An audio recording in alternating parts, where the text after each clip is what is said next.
Halo semuanya, Assalamualaikum warahmatullahi wabarakatuh. Perkenalkan, saya Nancy Septina Amanah dengan NPM 2117021020 dari kelas Biologi B. Di sini saya akan mereview tentang buku The Origin of Species Chapter H. Jadi, kali ini Darwin membahas masalah yang ditimbulkan oleh kemandulan spesies hibrida terhadap teorinya tentang seleksi alam. Jadi, ketika seseorang peternak atau ilmuwan menyilangkan dua spesies keturunannya yang dikenal sebagai hibrida, seringkali mandul. Darwin mengatakan hibrida itu mandul karena sistem reproduksinya tidak membentuk dengan benar. Seperti spesies murni memiliki sistem reproduksi yang dirancang dengan sempurna disesuaikan dengan spesies khusus mereka. Spesies yang berbeda telah mengembangkan sistem reproduksi yang berbeda. Itulah sebabnya seringkali sulit untuk mendapatkan dua spesies yang berbeda untuk hamil bersama. Jadi, ketika keturunan hibrida dihasilkan, sistem reproduksi hibrida akan menjadi tidak sempurna karena merupakan persilangan antara dua sistem reproduksi yang berbeda dan bukan satu sistem yang beradaptasi sempurna. Jadi, sekalipun generasi hibrida pertama tetap subur, generasi kedua hibrida seringkali mandul.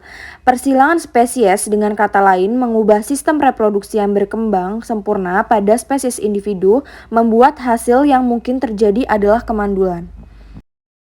Yang kemudian Darwin menggunakan diskusi tentang kemandulan hibrida untuk membantah klaim umum yang dibuat oleh para ilmuwan pada saat itu, yang dimana bahwa kesuburan keturunan dari dua orang tua menentukan apakah orang tua tersebut berasal dari spesies yang sama atau berbeda. Beberapa ilmuwan percaya bahwa orang tua yang memiliki keturunan yang subur harus dari spesies yang sama, dan bahwa orang tua yang memiliki keturunan yang tidak subur harus dari dua spesies yang berbeda. Adapun kebijakan konvensional mengatakan bahwa pembagian antara spesies dan varietas dapat ditentukan dengan memeriksa kesuburan keturunan. Namun, Darwin mempertanyakan kebijakan konvensional ini. Eksperimen kesuburan yang dilakukan para ilmuwan pada hibrida misalnya mungkin telah tercemar oleh perkawinan silang yang erat antara keturunan dari induk yang sama.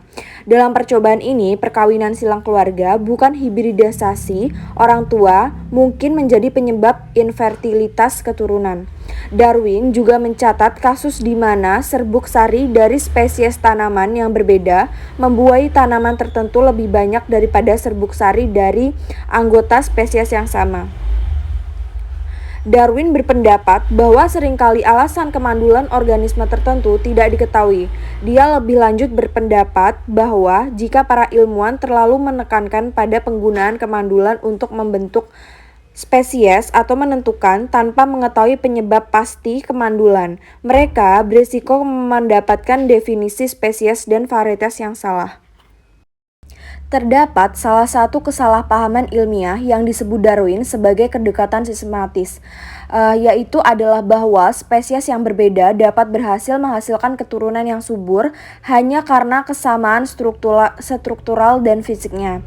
Namun, Darwin mencatat bahwa ada banyak contoh spesies yang tidak dapat disilangkan meskipun memiliki pertalian sistematis, seperti kuda jantan dan kedelai betina contohnya.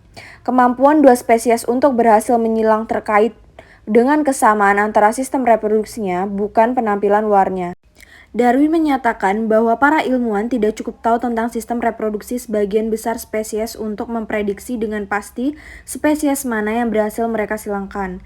Jadi, menurut Darwin, kemampuan spesies dan hibrida untuk bereproduksi dengan sukses itu tergantung pada variabel yang tidak diketahui.